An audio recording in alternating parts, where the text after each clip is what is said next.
the reason I'm here talking this morning is the State of Liberty address. And liberty isn't just about me.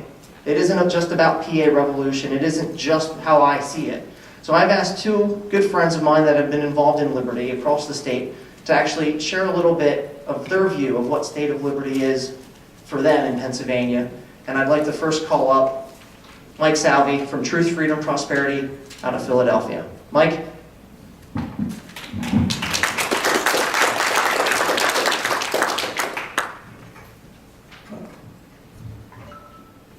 You guys make me feel like there's 1,000 of you here. All right. What I wanted to open up with was the film that I put together, clips, just editing.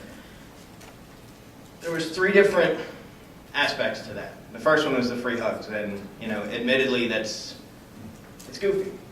Right? It is. It's a little goofy to go outside and just find an excuse to go out. But the good thing behind the goofiness of it is it's so easy to do.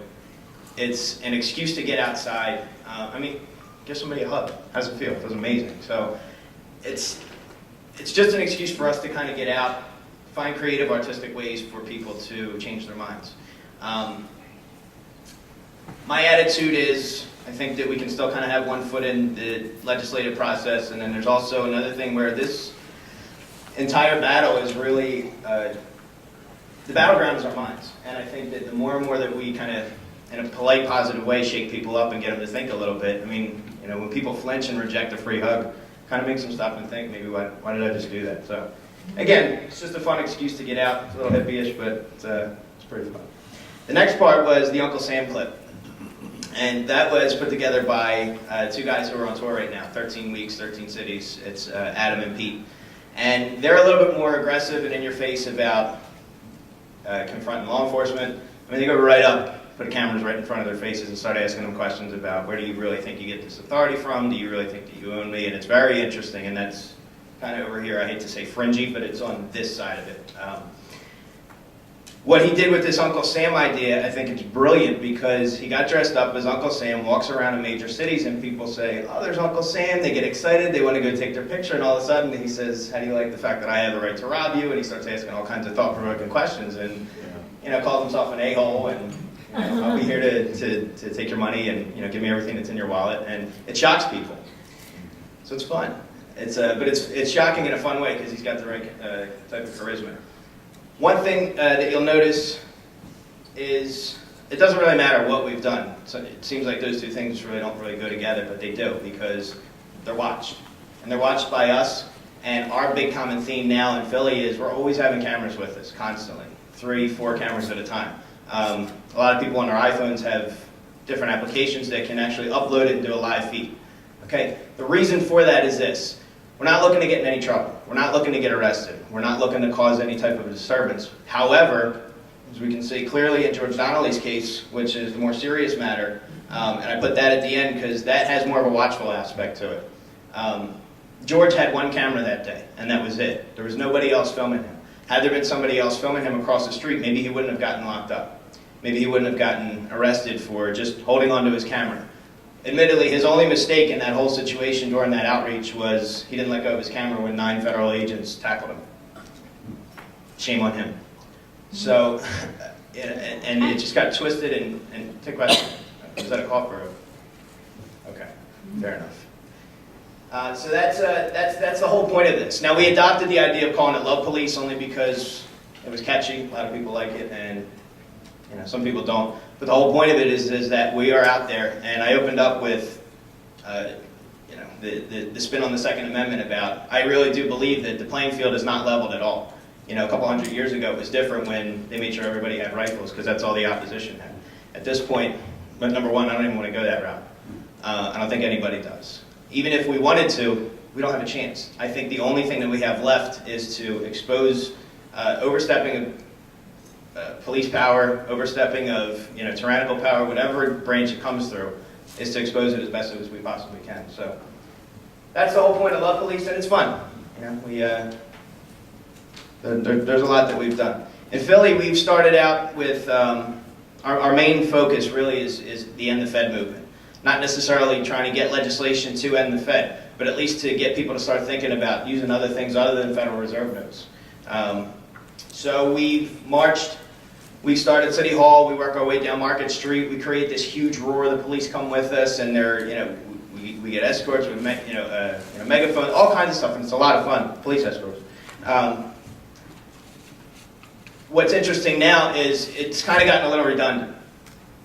And the Fed marched down. It's cold. We're in November. It's hot in April.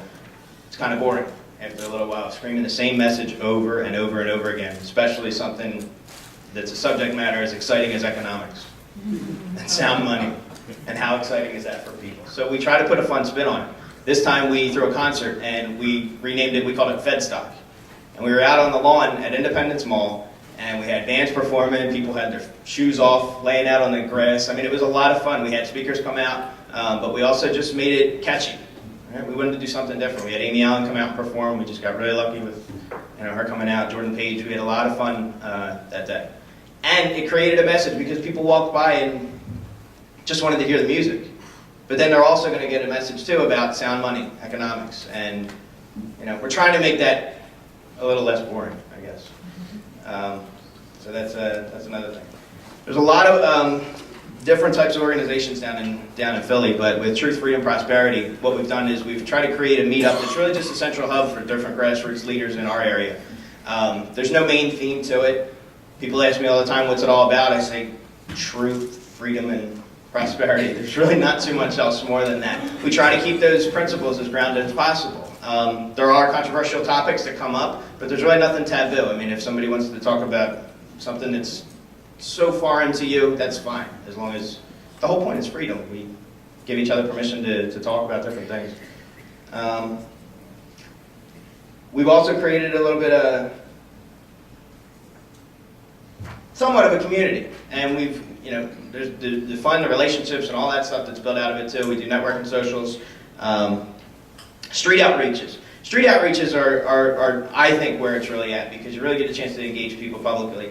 And we film it, we have fun conversations. Again, we don't try to do anything crazy, meaning making anybody angry. We don't really get in anybody's face, or, we're usually pretty laid back.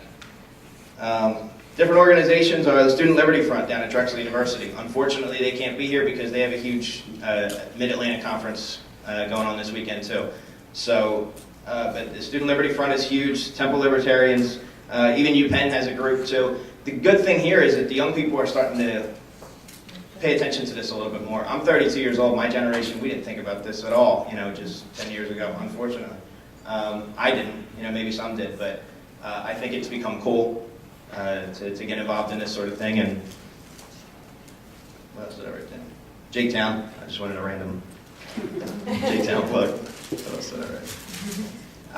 So other things that we've done, I had to actually ask the group, I said last night, I said, what else have we done here? Because I don't want to miss anything. And I have a huge list. I'm not going to read it all, but we put together a rally for an eminent domain case down in Abington Township. And you can read all about that. That's all on the site on PA Revolution. But we did a huge outreach where 8 commissioners, I think however many it was, voted against they taking somebody's property through eminent domain. It's really unjust. So rather than going to the township building and attending the meetings, which we've done, but we put a little bit of a spin on it. In the pouring rain, we all had ponchos, and we went to each one of their homes with cameras and about 50 people, and we had some interesting conversations. Jim Babb actually called each one of them on their house line, which is published, and one guy talked to us through the window. Another one didn't talk to us, but came outside with a chainsaw and started cutting wood, I guess to intimidate us, and we all just kind of laughed. So, what else have we done? Gun shows. We're always at the Valley Forge gun shows because what we do there is outreach. Okay, we have nothing to sell other than an idea, and it costs us money, and we usually always end up in the red, but it doesn't matter because people walk by. We hand out Gun Owners of America information as opposed to NRA.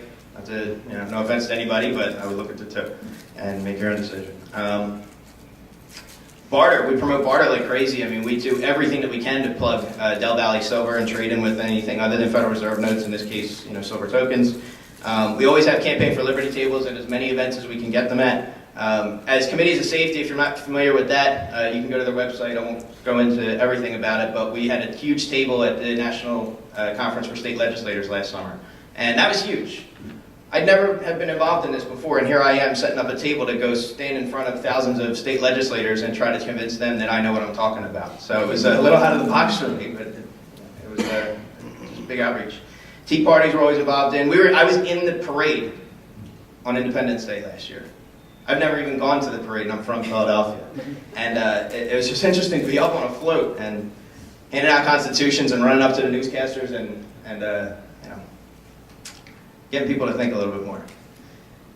What else have we done? Oh, Michael Badnarik, he's become, if you don't know who he is, find out about him. He always teaches his Constitution classes. Anytime that we want to have an event, we usually just call him up and he says, as long as I can teach my class the next day and help me pay for my expenses to get out here, we say no problem. So it works out. And Michael's always fun to be around too. Survive and Thrive, we have one of our organizers. He has his own meetup group called Survive and Thrive. They do monthly meetings where they teach people how to survive if there was ever any type of a collapse. Okay, so I guess it's more how dependent are you on the grid? All right, I don't know if you know the old Bill Cosby routine about Noah and the Ark, but how long can you tread water? If you couldn't go to Acme, if you couldn't do X, Y, or Z and all the normal things that you're used to, how long could you sustain yourself? And that's what this teaches. So, and there's always at least 60, 70 people there a month. Somebody wrote cold beverages with Jim Babb. What else? There's been millions and millions of things. I think you get the idea. I can stand up here all day and talk about all the things that we do, but we just put a fun momentum behind really talking about founding principles, sound money, free markets, real constitutionally limited government, individual liberty. And these are the things that we promote in a city that's supposedly heavily democratic and nobody even wants to touch any of that. And granted, some of the people are from Philly and some are from outside and just come down and just say that they're from Philly anyway, even though they're from Reading, and we don't care because it's just a good buzz. I don't think that after this much involvement over the past few years, I don't think that it's a coincidence that a couple hundred years ago this buzz started in the same exact area. I believe that. Call me crazy, call me whatever. Maybe I'm, trying to find a link to past lives or whatever, but I really do believe there's good energy here. I mean, look around the room, at 11 o'clock in the morning on a Friday, we all decided to give our time to this event. So that's inspiring. Oh, and the other thing we do is monthly movies. We do documentaries. This month we're showing For Liberty, the Ron Paul documentary, how Ron Paul watered the tree. The Ron Paul movie, For Liberty, whatever it is. So we're hosting that. You can go to our site, truthfreedomprosperity.org, and you can see all the details there. The next End the Fed rally is going to be November 20th, and this time the spin is a little bit different. Instead of going to the government and telling them what our problems are, we're going to start the march at the Fed. We're going to say a few words to them, thank them for their time, and the metaphor is we're going to turn our backs on them and we're going to march away from them. Because we're going to start promoting other things other than just end the Fed and constantly going through the legislative process. Because, look, we worked for about a year and a half on HR 1207, and it turned into a bill that Ron Paul himself couldn't even vote on. So what does that tell you? Hope it doesn't discourage you too much. But so that's pretty much it. I'm teaching a class today. Check it out. Thanks.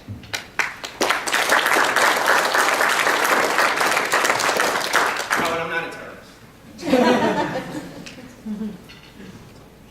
Thank you, Mike.